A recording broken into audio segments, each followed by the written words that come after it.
opinions, viewpoints, and beliefs presented on this program do not necessarily reflect those of the management, the affiliates and broadcast partners, or the sponsors. Listener discretion is advised.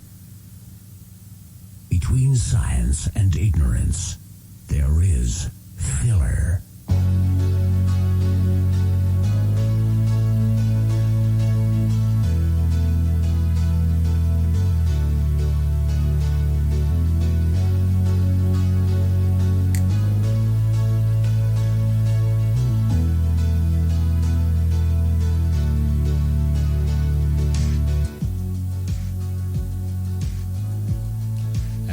Good evening, everyone, and welcome to another episode of Paranormal Filler. Our original broadcast date, February 5th, 2017. And, of course, that means it's Super Bowl Sunday. So I welcome the 10, 12 listeners that I probably have tonight. And next week, The Walking Dead. The Walking Dead comes back on the air next week. So, I'm seriously considering moving the show to Tuesdays at midnight for this reason. That's the only time I can find when there's nothing on. My guest tonight is Shannon Byers. She is known as the Paranormal Genealogist, and she's big on debunking myths and folklore, or something I love on her website, fake lore. Fake lore. A little buzzword there. As always, Paranormal Filler is sponsored by Ken Boggle's House of Cards, tarotbyken.com.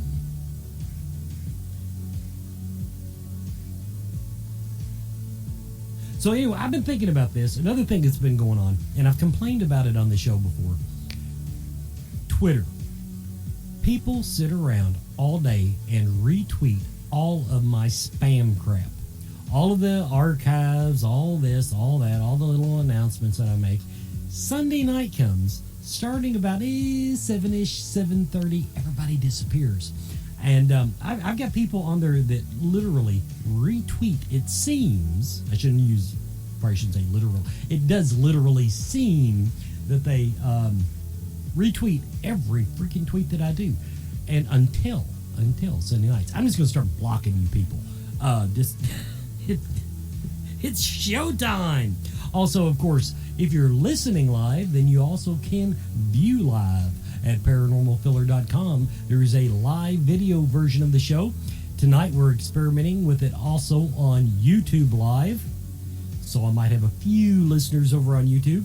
And if you want to catch the video archives of the show, go to paranormalfiller.com, become a friend of Filler.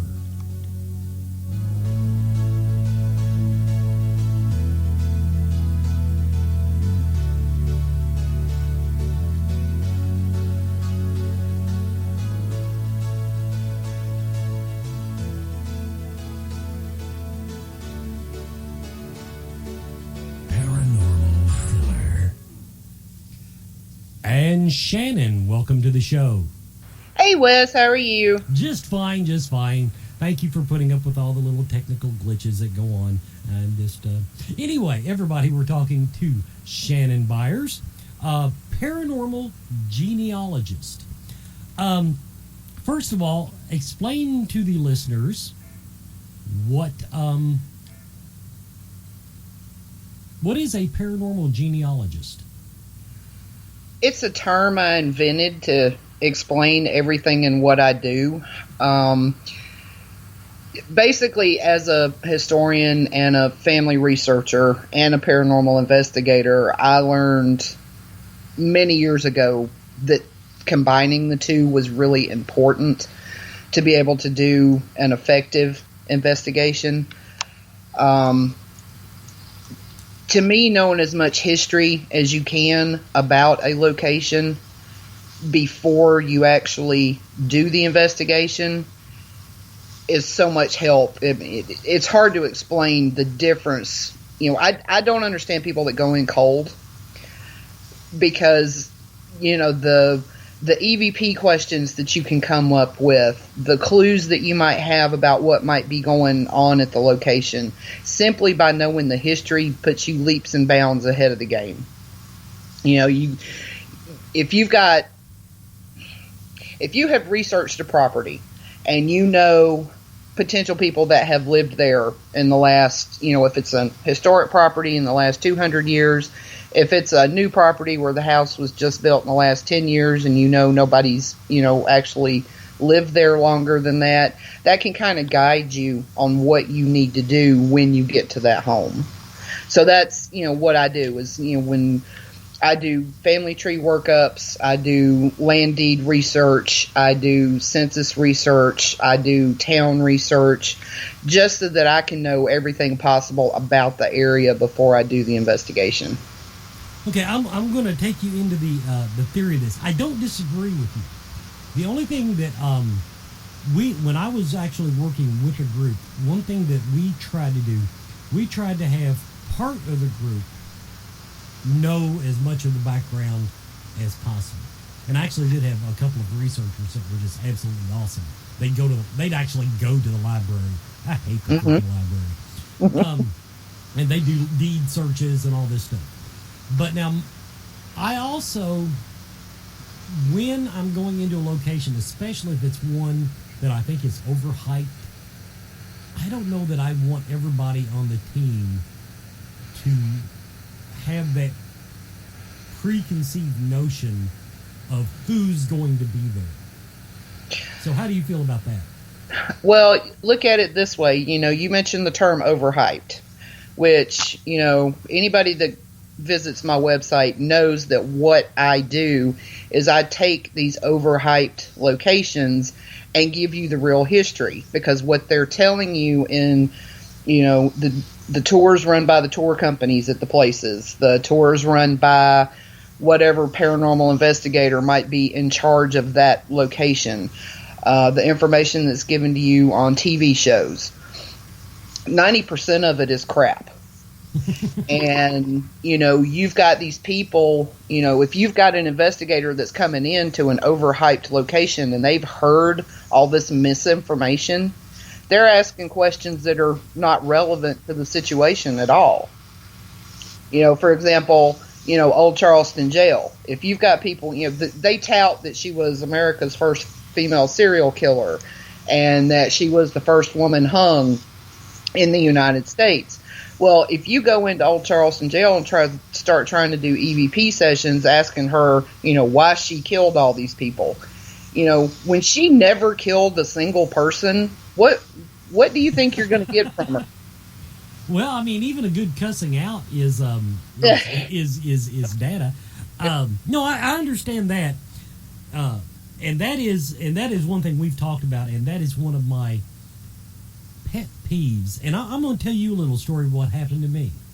I do a little bit of research before going on there. Very damn little, I will admit it freely. When I'm talking, you know, to my guests, I just try to that way the conversation is fresh. Right. It's not a lot of, well, I saw this on this other podcast. No, I want it fairly fresh. I want to get the guests talking about, you know, how off the cuff stuff. But in the process of doing it, like if I'm researching a location, and this particular time it was a location that the person had written a book about. So since I didn't have the book to read, I went on Google and Googled what some other people had researched about the location. Now, they didn't say this is the story, you know. In other words, it wasn't what the tour guide told them. No, we did research.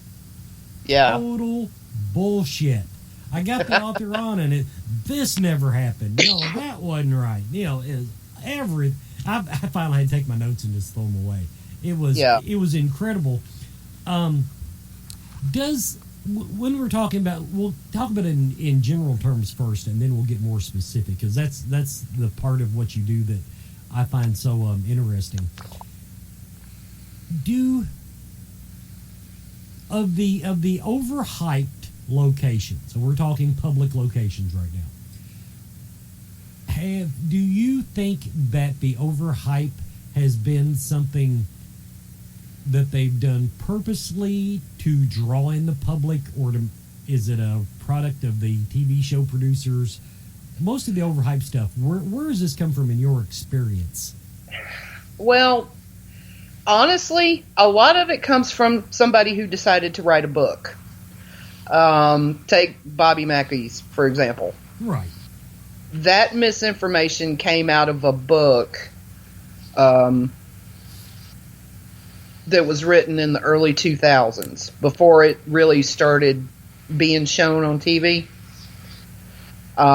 Old Charleston Jail, that location, you know what a penny dreadful is, right? No. Okay. I don't know. A penny dreadful was kind of, back in the 1800s, it was their version of the Inquirer or the Weekly World News. Weekly World News would be a better example. They were articles that were written, somebody would hear about something that happened and they just made up tons of stuff about it. And that's what happened with Old Charleston Jail, is those rumors actually started in, like, she was hung in 1820, so they started about 1840, and they got built upon over history. So it's kind of a case of both. You've got people that are trying to get people into their place, because they want money. Waverly Hills Sanatorium, the 63,000 people that supposedly died. Okay, no, I only heard 50,000, so even your numbers going up. It depends on which TV show you watch. Yeah. Okay. Or which, if you're actually going on a tour of the location. Well, the people that own that are trying to get people in and get money so that they can supposedly restore this. I mean, I've been hearing for years they've been wanting to turn it into a hotel. I'm not saying they don't care about the location, with the building itself and the historical significance of the building. But a lot of people fall prey to, we're going to say what sells. The only thing I want to stop you there, because I have spoken to, even though I forget her name now, the owner, Tina at Waverly Hills. She has never tried to throw that 50,000 number at me. She personally but she has let her tour guides. Okay, see, that's the thing. I think she doesn't stop them, but I think that in Waverly, it's a case of overzealous tour guides saying what they want to say. And again, she police it better. But of course, I guess I was blessed that 2 of the times I went there, she was the tour guide. So, right. But the first time, I honestly don't remember the number they threw out, but I do remember the first time I went, the tour guide basically told us things to do during the investigation that would screw up an investigation. Just, I'll just put it out there. But it is stuff that for the tourist, in other words, or for the, I wouldn't even say for the tourist, for the more open-minded investigator, let's put it that way. Yes, it would enhance your experiences of the evening, but it also would taint the way you did the investigation in such a way that it would corrupt both your experience and the data you're going to collect. Well, you've got over expectations. If you're going in with history that's not correct, you're expecting something to happen that may never happen. It's like, again, at Waverly, all that stuff with room 502 was 100% false. But yet you've got them telling you, the nurse committed suicide here and all that stuff. Well, you've got people sitting around in that room trying to do EVP sessions with tainted information. Now, I do agree with you there. Now, I didn't know that the legend of that was, I knew it was fuzzy. But see, once again, though, that has become that was an urban legend before. That's only been an early urban legend since the mid 2000s. The nurse suicide thing, really? Yep. I thought that came from that was something that was spread by some of the people that used to work there. That even though nobody knew them. Well, this is what happens when you get, people on TV shows to give interviews.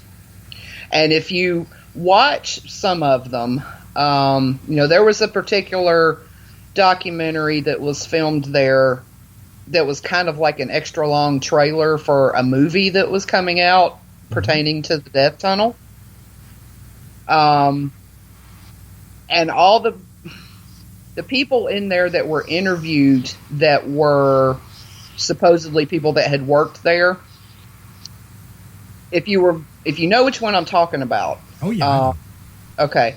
There was the couple, the man and the wife that were interviewed, and he sat there and he said several times when he was asked about these things that never happened, he made the comment, well, I don't remember hearing that, or that wasn't something that I have information about. So he skirted around not feeding into the misinformation by saying he didn't know.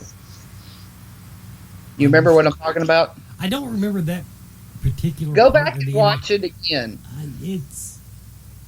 I might. Basically, this is because I didn't like the way it was filmed, but that's me. I'm on a documentary. I'm a purist. I don't think that we need all the special effects and everything. Everybody, you're listening to Paranormal Filler. We're going to take a quick commercial break. We'll be back with more Shannon Byers, the paranormal genealogist.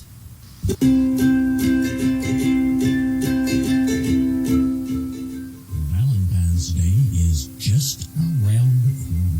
Got anything in mind for your special someone? Jewelry. No, that's not a cliche at all. Flowers.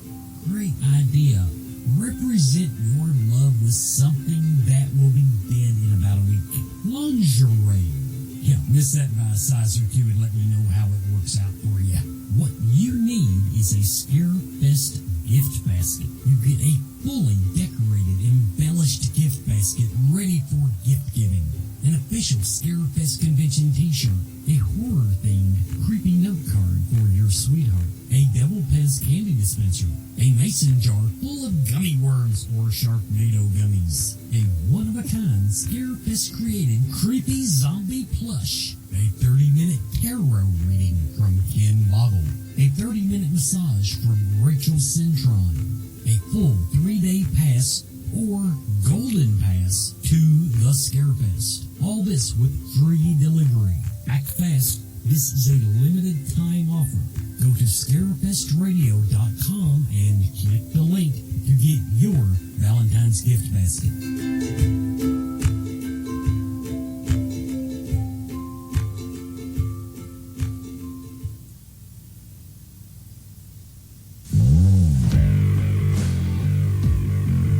Hello, friends. Are you exhausted with life? Resent your children? Maybe your husband is cheating on you. Get yourself a tarot reading with Ken Boggle. He can provide you with the clarity, guidance, and answers you need. That's tarotbyken.com. He makes things seem less shitty.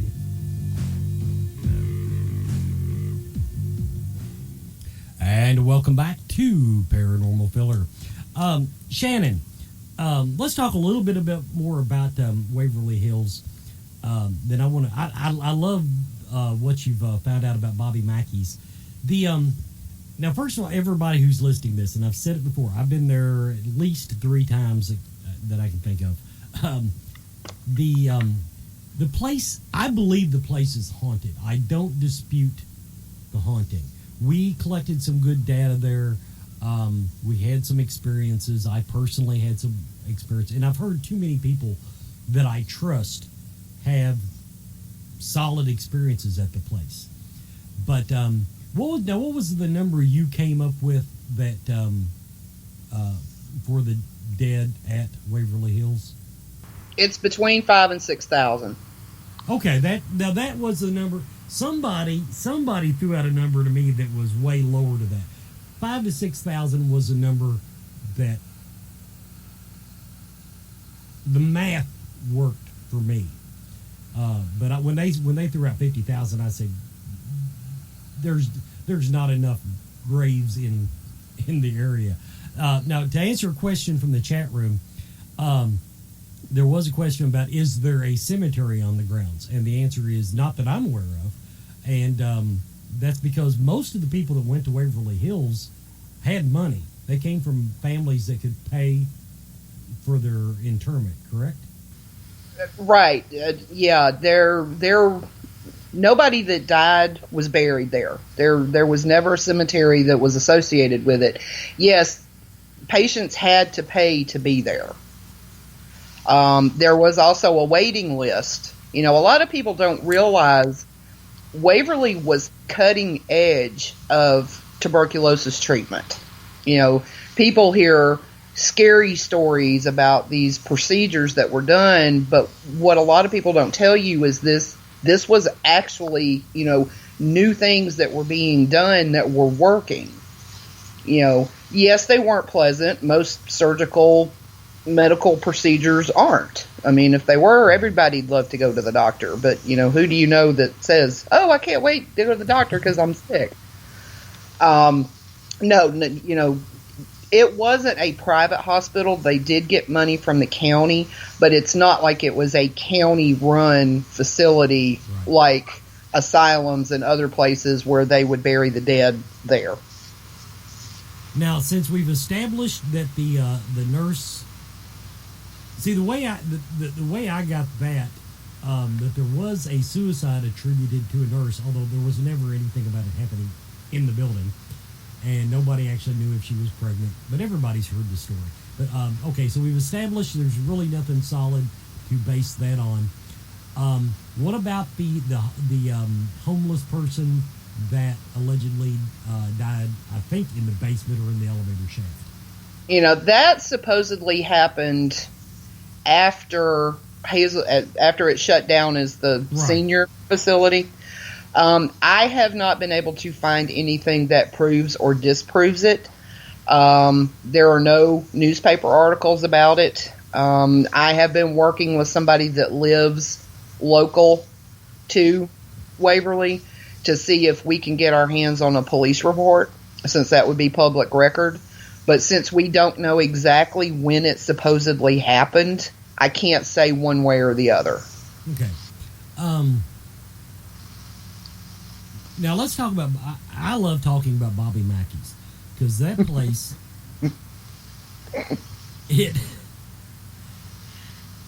it's almost impossible to clean up the legends associated with it. And Lord knows I'm trying. I've been trying for years. What are some of the major faux pas that are attributed to Bobby Mackey's music world? Okay, first and foremost, Bobby Mackey's, the location that is there now, was never a slaughterhouse, ever. Not even close to being a slaughterhouse. An old distillery was built on that property in 1876. Mm-hmm. And when the distillery was being built, this is going to go to the famous well to hell that is supposed to be in the basement because it was a slaughterhouse. Hell's Gate, yes. What happened when Roberson built the distillery, he actually got permission from the railroad to build 3 tunnels from one of the distillery buildings. It was a whole campus of buildings, but where Bobby Mackey stands now was one of the distillery rooms. And Roberson got permission from the railroad to build 3 tunnels from that building underneath the railroad to the Licking River so that he could pump in water from the river to help in the distilling process. So the well to okay, well, I'm gonna pause you just to say I liked it better when it was a drain to hell. Okay, continue. Well, most people do.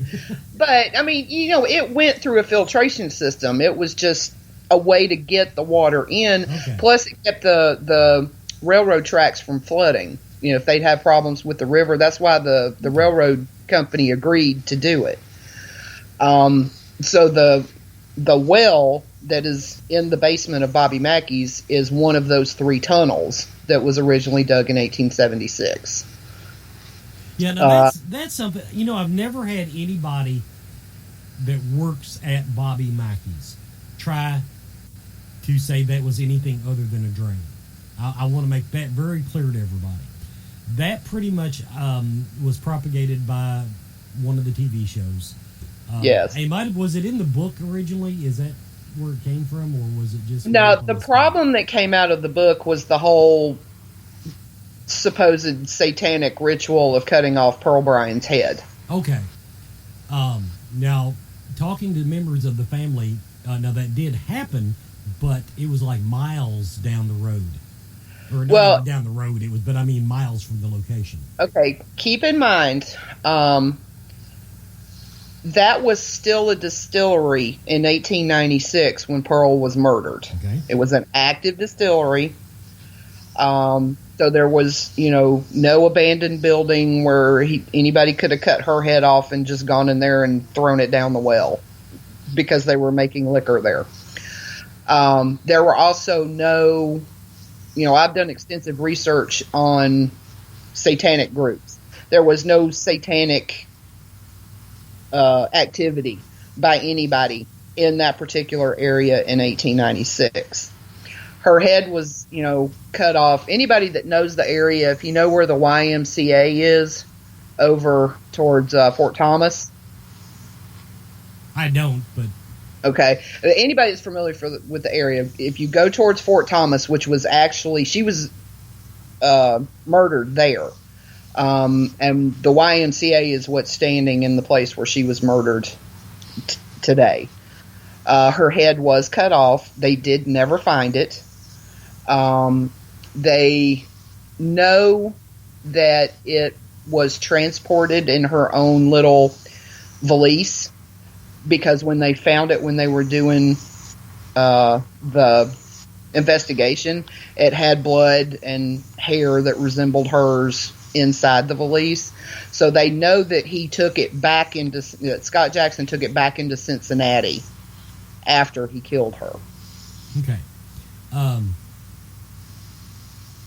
Like I said, I interviewed a descendant of the family, and that's, I don't know that they were that precise, but they made it very clear to me that that the location I was sitting at had nothing to do with it. But now let's get into paranormal theory for a second.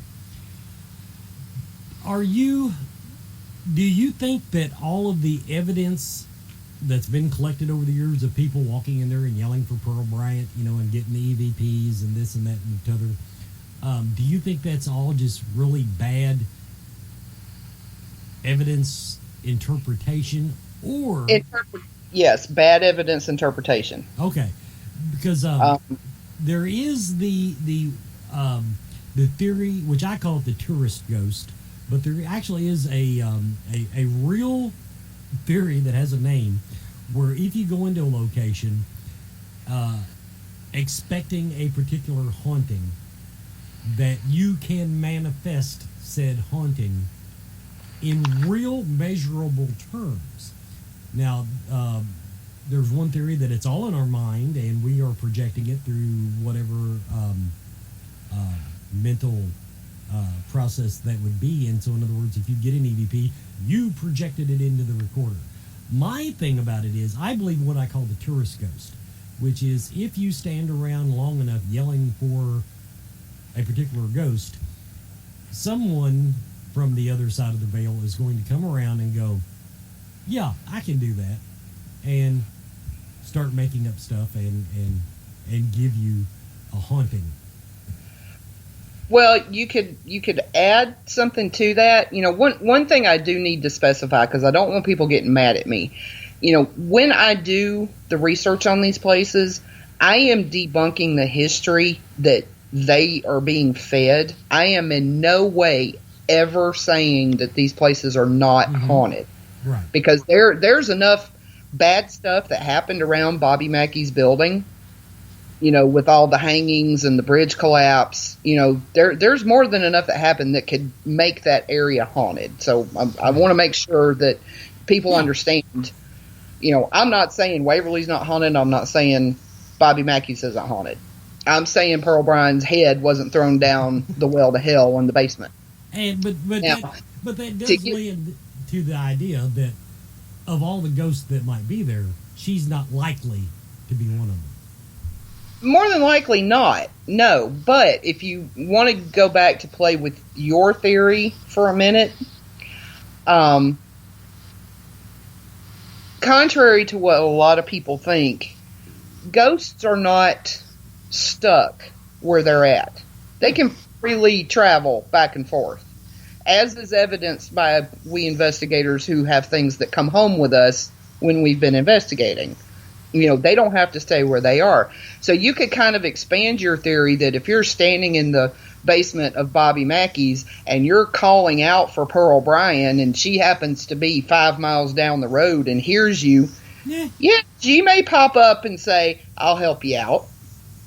Yeah, okay. Because you've called her. Same kind of like when you're using a Ouija board and you're calling somebody in. If you can call them and they can hear you, then they can pop in wherever you're at. So that kind of goes along with what you're saying, but a little different. I will cede that point. But I still think it's some hairy dude that died in the 60s in a car wreck, probably.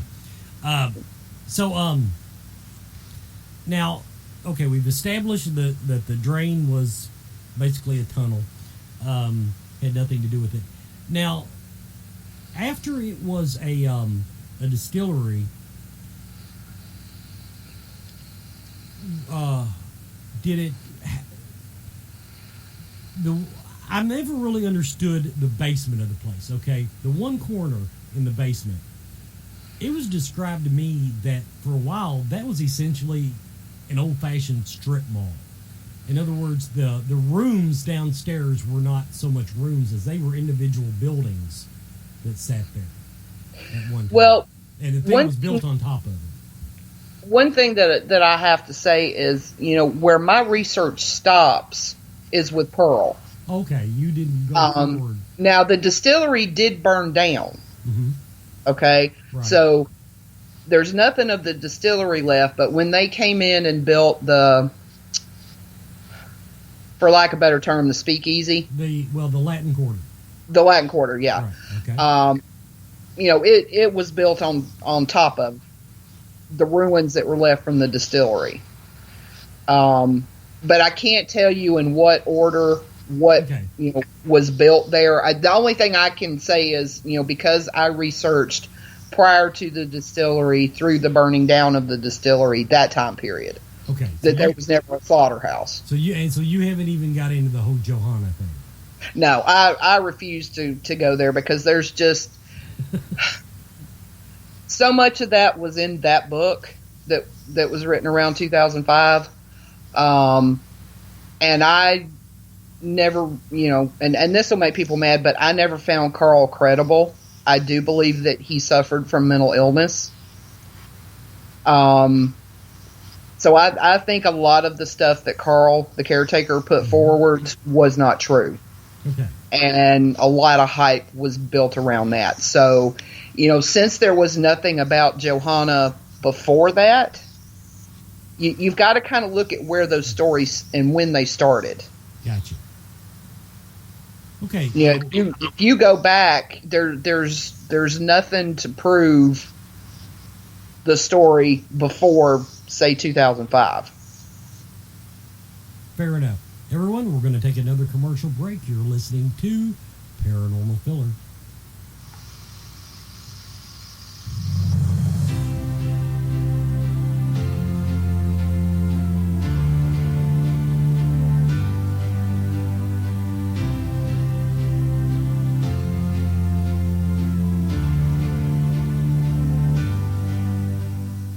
Overhyped Radio is a weekly, not-for-profit internet radio show produced to promote the Scarefest Horror and Paranormal Convention.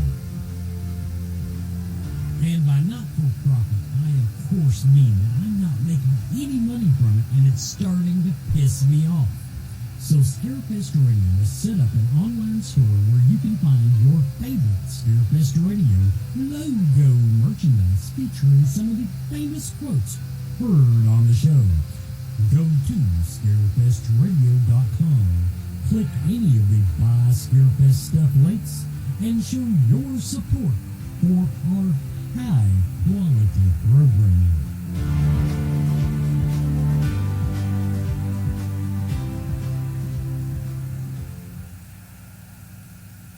TarotByKen.com. Unlike other tarot readers, Ken reads multiple spreads during each session to provide you with clear, concise answers and guidance.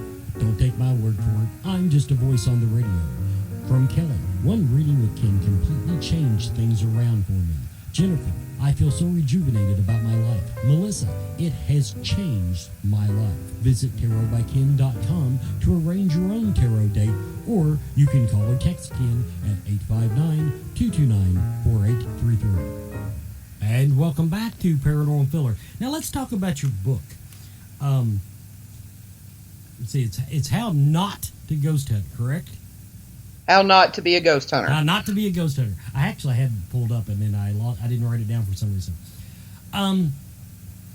Now this is, I understand what you're going to be speaking about at Scarefest. It's one of the two things. I've got two seminars I'll be doing. It'll be the How Not to Be a Ghost Hunter, which I actually did last year, and then this year I'll be giving a talk about Waverly. Okay. Now I do want to Shannon was almost on Scarefest Radio Friday night, and I refused to talk to any woman 2 hours in a weekend. So I just wanted to throw that out there. What do you go over in the How Not to Be a Ghost Hunter? Basically, what it is, it's not meant to be a to Z how-to guide.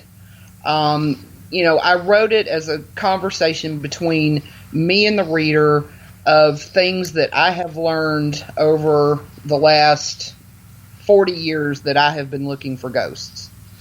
Because, I started way before, the TV shows. I was 8 years old when I started looking for evidence of the paranormal, and that was back in the 70s. So I've been doing it quite a while. So what it is me sharing with you, things that we have learned, whether it was an embarrassing, mistake that we made, or something that more learned people have shown me, experiments that we have done that prove why you don't even want to have your cell phone powered on during an investigation, why airplane mode doesn't work. How to do pre-investigation research on the location, everything from land deeds to family records, town history searches.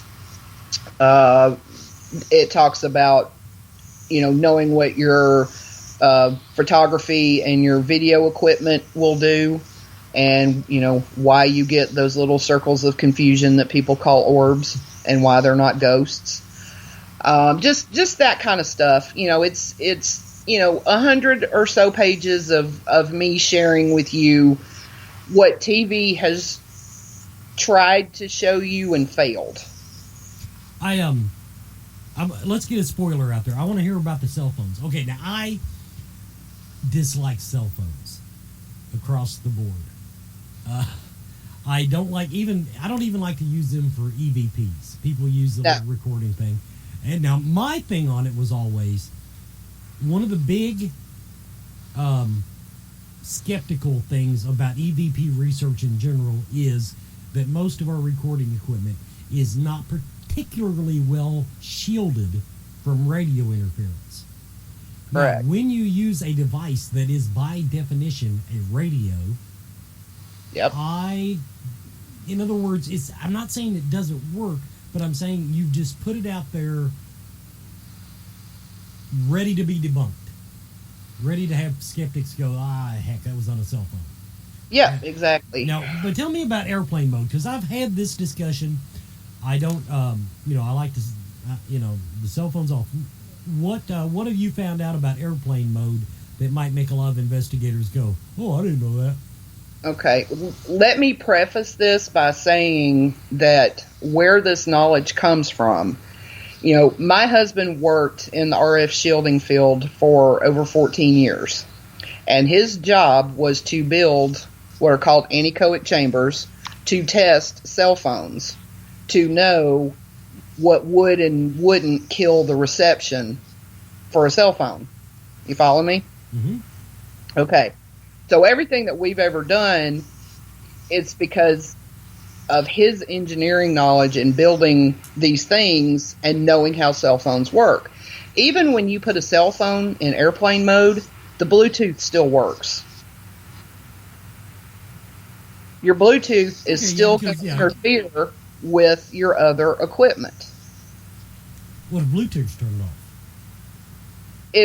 The only way you can do that is to completely power down the phone.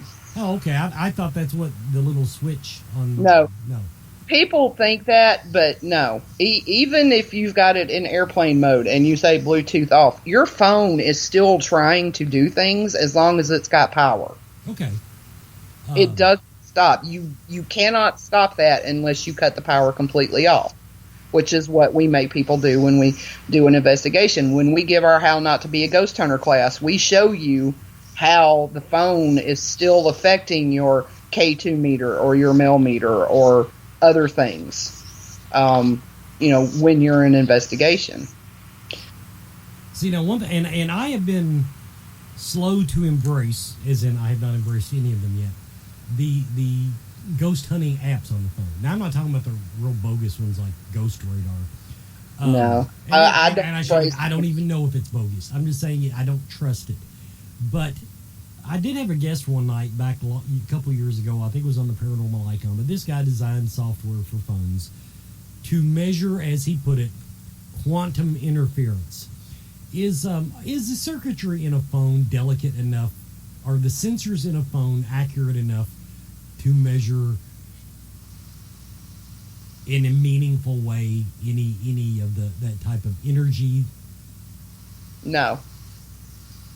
Good. That's makes me feel better about my skepticism. Now, here's one for your husband. Do you know if he's ever addressed this? Is or is not a microwave a good Faraday cage? Rephrase that. Okay. Because of one of the TV shows a few years ago, they used a Faraday cage, they called it a lot, which basically is a way to block off radio waves from a location. Aluminum foil, whatever. Somewhere along the line, someone told me that a microwave was a really good Faraday cage because it's made to block microwaves, which are essentially a type of radio wave. Okay, do you have any idea how much EMF a microwave puts out? Well, I meant an unplugged one. I didn't mean microwave your phone, but in other words, you can No, a microwave's not going to have any effect whatsoever on anything, other than making your equipment do stuff it's not supposed to. But I've honestly never heard that, so I don't. Well, what I can't even imagine how that would be possible. Well, okay, now it's not as complicated as it sounds. Okay, we know that when we microwave a glass of water, radio waves basically shoot at a certain frequency at the water inside the microwave To heat it up. They don't cook us because we're outside of the microwave and it's shielded. We're shielded from the microwaves. Okay. Now, if you want to get say you want to do an EVP session, some people will take a old microwave or maybe a new one that's unplugged. I don't know. Point is, it's unplugged. Put the recorder inside the microwave under the theory that it will. That way, there is absolutely no way outside radio waves can affect whatever it is they're recording. Okay, I see. They're using it like one of those Faraday bags. All right. Yeah. How does that work with the voice recorder? How do you hear anything? Well, you take it out afterwards. No, yeah. I didn't say how do you listen to it. How does if you've got it? I'm going to have to play with that and get back with you. Okay. Well, I just mean basically you turn on your recorder, set it in the microwave, shut the door, and then do your EVP session. That's the theory behind it. Okay. Because sound waves, would still that's get actually a new one on me. Okay, well, have your husband look into that. Okay, we got a few minutes left in the show here. What else should the reader know about your book? What do you consider the most important part of your book? The most important part, and the reason that I wrote this book, is for people to figure out why they want to be a paranormal investigator, and to graduate them from being a ghost hunter, which is somebody that I term that started this just from watching the TV shows and thinks that they could, I watched this paranormal show, I can go out and do this. The paranormal show does not show you from beginning to end what needs to be done for a proper investigation. So I want you to read this book, learn about the things you do before you when you even talk to that person for the first time who's having a problem. The aftercare that has to be done for the client after the investigation and everything in between. And I want that person to figure out for themselves why they want to be a paranormal investigator. Now, I will agree with you there. That was I fairly quickly dropped out of the private residence business as far as investigating. And one of the reasons was what you just kind of pointed to there. I really wasn't that great at the follow-up. In other words, I didn't mind going in, doing the investigation. Okay, got a little tedious going through 20 hours of video to relive that night. But I know in one case I caught a piece of evidence that I did not like. And when I say I didn't like it, I didn't like what it said. But then again, it's all up to interpretation. And I was afraid to play that for the homeowner because I was afraid it would just absolutely freak him out. Right. And you've got to know how to handle that. And I didn't. And so I backed away from that side of it. I decided if people want me to come in and do an interpretation of a haunting, if you will, because then it's more human. It's not all technology based. That I was, and then I surrounded myself with people that were better about the follow up and the psychology part of it. What is the biggest, other than that, as far as people doing the investigating part of it, the investigations that you're familiar with? Is there anything that you feel that we're just in the field that we're just really screwing up? Is there any really bad part of the paranormal investigating process based on whatever that you think we can do a lot better? People need to learn the equipment, and this is what one thing I go through in the book. Know what the equipment was originally made for. What was an EMF detector originally made for? Do you know that the EMF meter, if you're using a millimeter now, original expensive EMF equipment reads on a double axis. The ones that are given to us for ghost hunting are single axis. So every time you move that millimeter around, it's changing what it's reading. It's not as stable as it is when you're doing a double axis reading on a real electromagnetic field detector. And a lot of people don't realize that. Another thing, you're using people that use SB7 spirit boxes. Mm-hmm. They go to all the trouble to remove the antenna from it and don't realize that when they plug an external speaker into that thing, they just put the antenna back because the wire that connects the two acts as an antenna. So it just undid all the work that they did cracking that thing open, taking it apart. No, I did not think about that. Of course, I've never really wanted to take the antenna off because I tear up enough stuff without. Yeah, but you'd be amazed at the people that crack that thing open to disconnect it because, and that's another part of the SB7 is people are using it incorrectly. And that's another thing I go through in the book. So the big thing out there is people don't know how the equipment works, how it was supposed to work, what was its original use. Take this one, IR thermometers. How many people do you know that use an IR thermometer? I don't know anybody anymore. Somebody brought it up the other day, and I said, "Oh my God, you're still using one of those things." Yeah, you would be surprised how. I mean, I still run into people that think you can use an IR thermometer on an invest, and I've seen it on TV shows with people using them, and I'm like, this is not doing you any good whatsoever, and I explain why. I will put my disclaimer out there. Now, I don't carry one around. We actually, when we were trying to get temperature readings, we started using an indoor-outdoor thermometer. And what it was, that gave us that little lead that we could kind of hang down and get ambient temperature. Yeah, because ambient temperature is what you're going for. Right. So, some infrared thermometers do have a little setting on it that picks up the immediate air temperature. But my thing, I've tried to explain that to people. And this also applies to the FLIR gun. Yeah. It doesn't measure air temperature between where you're pointing it at. And unless you point it at something that is solid enough to reflect back at you, i.e. you could probably see it. Yeah. That it's not, they don't measure cold spots is what I'm getting. No. Or hot spots. They don't measure anything that you need on a paranormal investigation. I have heard some people, of course, it's the only, come to think of it, it's the only times I've heard a FLIR gun come in handy is in when they're doing a big theater and all of a sudden the seat will warm up, presumably for no reason, or get cold for no reason. In other words, an actual thing, though. We're talking about a thing, a chair.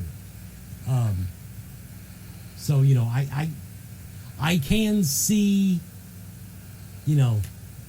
that in that, but it's interesting data, but at the same time, I don't know that it tells us a lot. That's going to be open to interpretation. Okay. Yeah. Well, isn't it all? What would you? Yeah, but there's some basic things that if you know this, you would stop. If you knew A, B, and C about this, you would stop doing what you were doing immediately. And that's why I wrote the book. As far as what is going, okay, we asked you about what people were doing wrong. Is there anything that people are starting to do, or you've seen people doing, that gives you hope, that makes you think that hey, maybe we will get something going here? No. I wish I could say yes, but I mean, in the small circles of people, I will run into somebody that kind of has the common sense to know things, like you knew about the IR thermometer. But, when you're talking to groups of people and they come up afterwards and all they want to do is show you the pictures of the orbs they took on their cell phone or, things, everything you read in Facebook groups and stuff like that. On the whole, no, I'm not finding anything that's giving me hope. Well, I hate to hear that, but I mean, I'm keeping pushing, and that's why I wrote the book because, I want to be part of that change.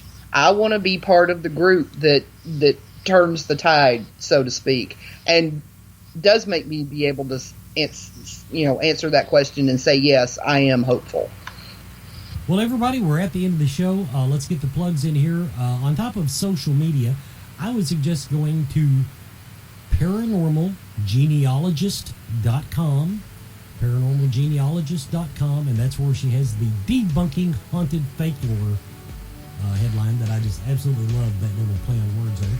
And also, as far as being an investigator, you are part of Timeless Paranormal. Mm-hmm. That is timelessparanormal.com. And from those sites, you can connect on all the social media.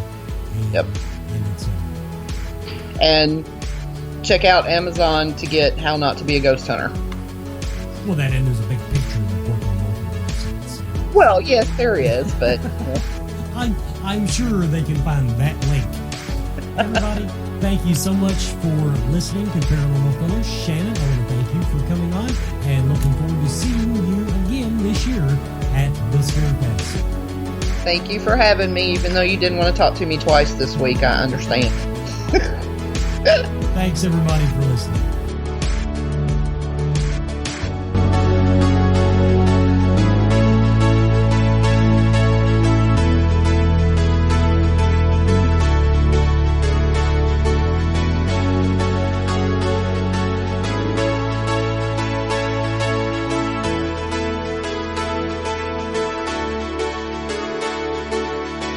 Paranormal